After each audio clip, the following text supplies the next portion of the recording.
Most people think the most expensive thing you can buy is a luxury car, or perhaps a modern home with glass walls in the hills, maybe a first-class ticket to an island where the water is too blue to be real. But it isn't. The most expensive asset in the modern world is a Tuesday morning where you don't have to be anywhere. Imagine waking up at 6:11 a.m. You didn't set an alarm, but your body's so used to the rhythm of the sun that you open your eyes anyway. There's no sudden jolt of adrenaline, no panic in your chest about a missed meeting or a train you're about to miss. You walk to the kitchen, grind the coffee beans, and wait for the water to heat. As you sit by the window watching the street lights outside slowly flicker off, your phone screen lights up on the wooden table. A quiet notification from your brokerage account. $35 has been deposited into your balance. It's not from your boss, it's not from a side hustle that kept you up until 1 a.m. answering angry emails from clients who don't know your name. It's from ownership. At that exact moment, you think back to who you were 5 years ago. The person who kept 3 separate alarms on their phone just in case they slept through the first 2. The person who felt a physical weight in their stomach every Sunday afternoon at 4 p.m., knowing Monday was waiting for them like a debt collector. You didn't get lucky. You didn't find a lottery ticket, and you didn't buy into a volatile internet trend. You just decided to play a completely different game than everyone else around you.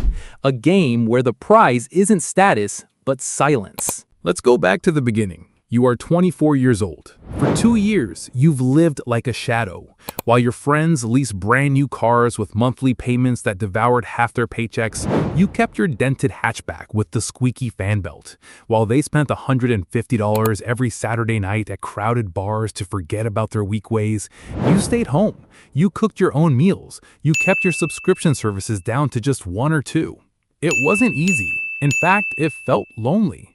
There is a social tax to being patient. Your friends called you cheap. Your family wondered why you didn't buy a nicer wardrobe.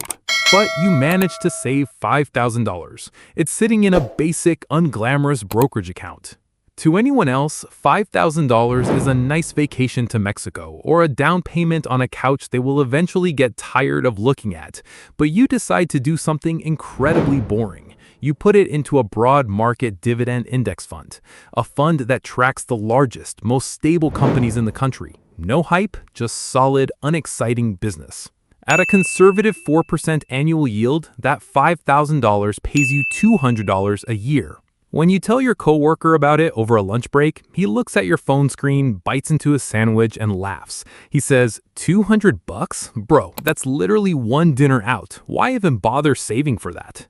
You don't argue with him, you just close your laptop. He doesn't understand that this $200 is the most important money you've ever made.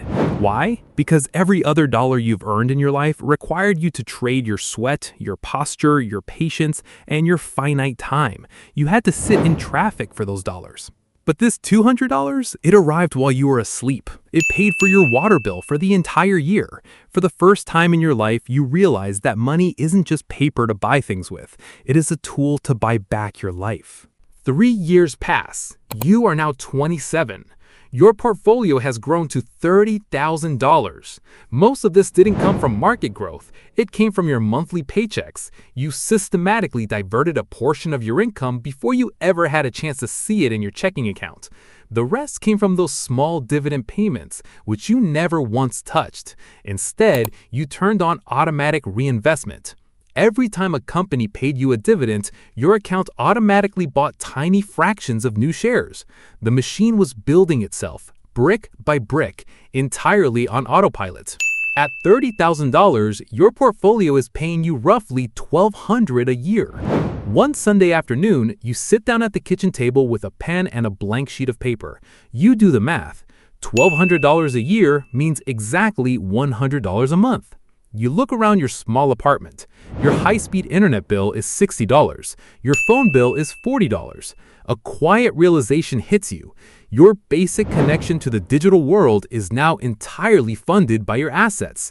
Every text you send, every video you watch, every email you draft, it's all paid for by your shares. You are no longer fully dependent on your job just to stay connected to society. That weekend, you attend a family gathering.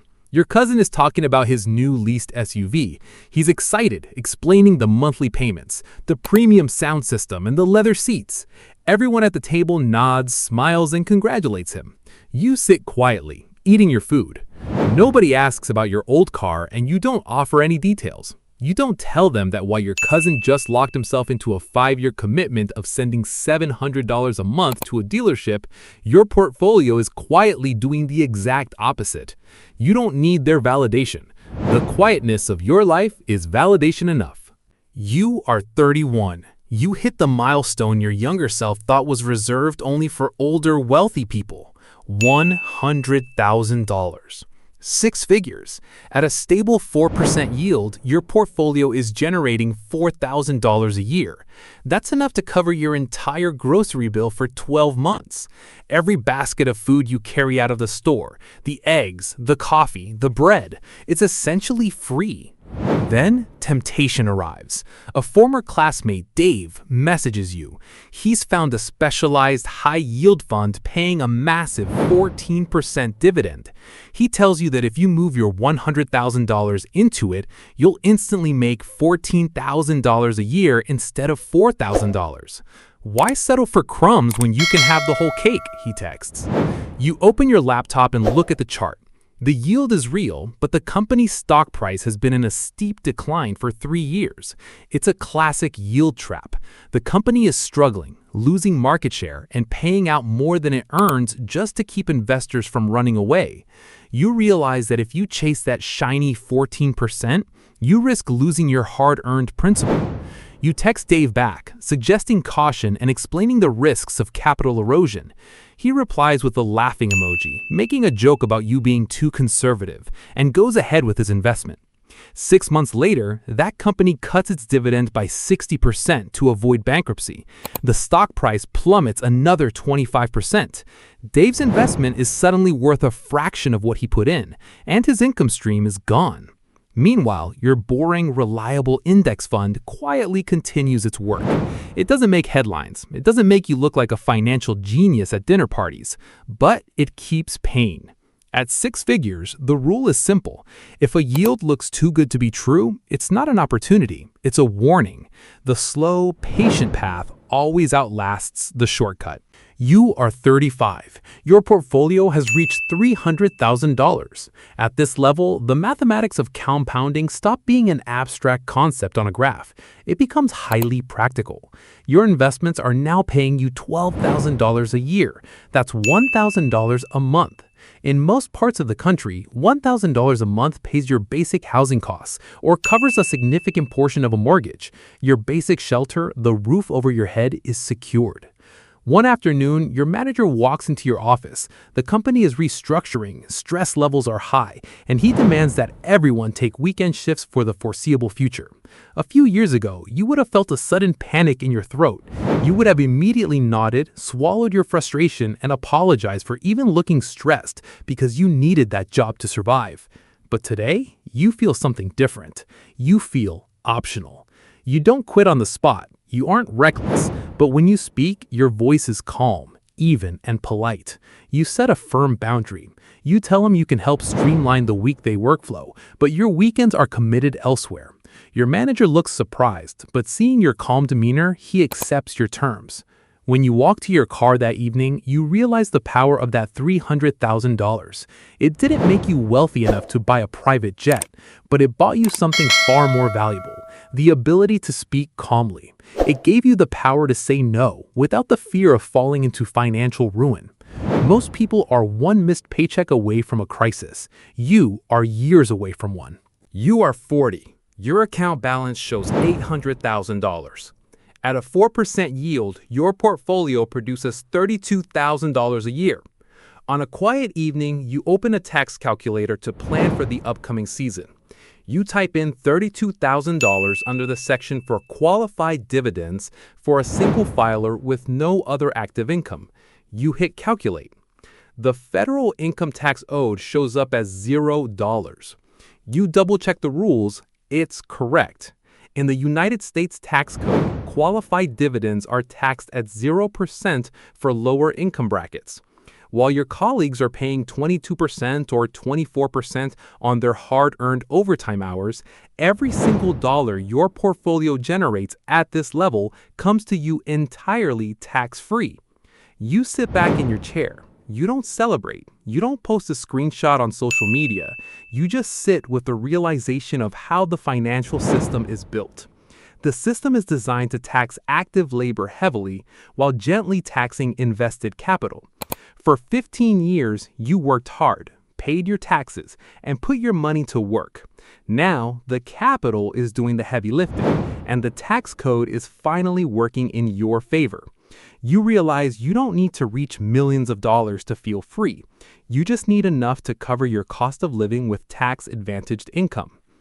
Now, you are 44. Your portfolio has reached $1.2 million. It pays you $48,000 a year. It's a modest amount to some, but to you, it is complete and total freedom. It covers your housing, your food, your insurance, and your travel without you ever having to sell a single share of your portfolio. The principle remains untouched, growing quietly in the background. You write a short, polite email to your employer letting them know you are moving on to the next chapter of your life. You hit send. There is no dramatic exit, no shouting, just the quiet closing of a laptop. As you step outside into the crisp morning air, you look at the cars lined up bumper to bumper on the highway. Headlights shining in the early mist. People are rushing, stressed, checking their watches, trading their precious hours just to keep up with a lifestyle they don't even have time to enjoy. You used to be in that line of cars, but you made one simple choice 15 years ago. You chose to let your money work for you, rather than spending your entire life working for it. You walk down the quiet sidewalk, feeling the cold air on your face. You don't own a mansion and you don't drive a supercar. But as you look up at the morning sky, you realize you own something infinitely better.